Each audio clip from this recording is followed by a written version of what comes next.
7 ذوالحجہ 317 ہجری کو بحرین کے حاکم ابو طاہر سلیمانی نے مکہ مکرمہ پر قبضہ کر لیا۔ خوف و ہراس کا یہ عالم تھا کہ اس سال حج بیت اللہ نہ ہو سکا، کوئی بھی شخص عرفات نہ جا سکا۔ انا للہ و انا الیہ راجعون۔ یہ اسلام میں پہلا ایسا موقع تھا کہ حج بیت اللہ نہ ہو سکا۔ اسی ابو طاہر نے حجر اسود کو بیت اللہ سے نکالا اور اپنے ساتھ بحرین لے گیا۔ پھر بنو عباس کے خلیفہ مقتدر نے ابو طاہر سے معاہدہ کر کے فیصلہ کیا اور 3000 دینار دیا اور حجر اسود خانہ کعبہ کو واپس کیا گیا۔ یہ واپسی 339 کو ہوئی، گویا کہ 22 سال خانہ کعبہ حجر اسود سے خالی رہا۔ جب فیصلہ ہوا کہ حجر اسود کو واپس کیا جائے گا تو اس سلسلے میں خلیفہ وقت نے ایک بڑے عالم محدث عبداللہ کو حجر اسود کی وصولی کے لیے ایک وفد کے ساتھ بحرین بھجوایا۔ یہ واقعہ علامہ سیوطی کی روایت سے اس طرح نقل کیا گیا ہے کہ جب شیخ عبداللہ بحرین پہنچے تو بحرین کے حاکم نے ایک تقریب کا اہتمام کیا اور ان کو بتایا گیا کہ اس تقریب ہی میں حجر اسود کو ان کے حوالے کیا جائے گا۔ اب انہوں نے ایک پتھر جو خوشبودار تھا خوبصورت غلاف سے نکالا گیا کہ یہ حجر اسود ہے، اسے لے جائیں۔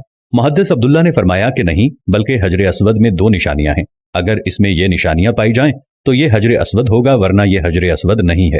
ایک تو یہ کہ حجر اسود ڈوبتا نہیں ہے، دوسرا یہ کہ آگ سے بھی گرم نہیں ہوتا۔ اس پتھر کو جب پانی میں ڈالا گیا تو ڈوب گیا، پھر آگ میں اسے ڈالا گیا تو سخت گرم ہو گیا، یہاں تک کہ پھٹ گیا۔ محدث عبداللہ نے فرمایا یہ ہمارا حجر اسود نہیں۔ پھر دوسرا پتھر لایا گیا، اس کے ساتھ بھی یہی عمل ہوا اور وہ پانی میں ڈوب گیا اور آگ پر گرم ہو گیا۔ فرمایا کہ ہم اصل حجر اسود ہی لیں گے۔ پھر اصل حجر اسود لایا گیا اور آگ میں ڈالا گیا تو ٹھنڈا نکلا، پھر پانی میں ڈالا گیا تو پھول کی طرح پانی میں تیرنے لگا۔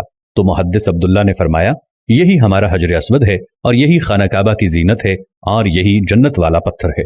اس وقت ابو طاہر نے تعجب کیا اور پوچھا کہ یہ باتیں آپ کو کہاں سے ملی ہیں؟ تو محدث عبداللہ نے فرمایا کہ یہ باتیں ہمیں جناب رسول اللہ صلی اللہ علیہ وسلم سے ملی ہیں کہ حجر اسود پانی میں ڈوبے گا نہیں اور آگ سے گرم نہیں ہوگا، کیونکہ یہ پتھر جنت سے لایا گیا ہے اور اس پتھر کی یہ خاص خصوصیات ہیں کہ نہ ہی یہ پانی میں ڈوبے گا اور نہ ہی یہ آگ سے گرم ہوگا۔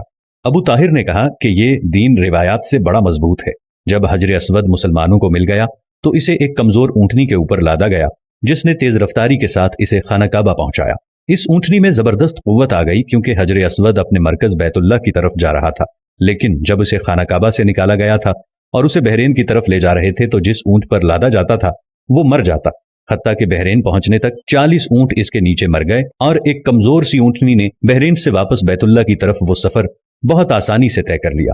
کیا خوبصورت شان ہے میرے اللہ کی، کیا خوبصورت شان ہے میرے نبی کی، اور کیا خوبصورت شان ہے اس حجر اسود کی کہ جو جنت کا پتھر ہے۔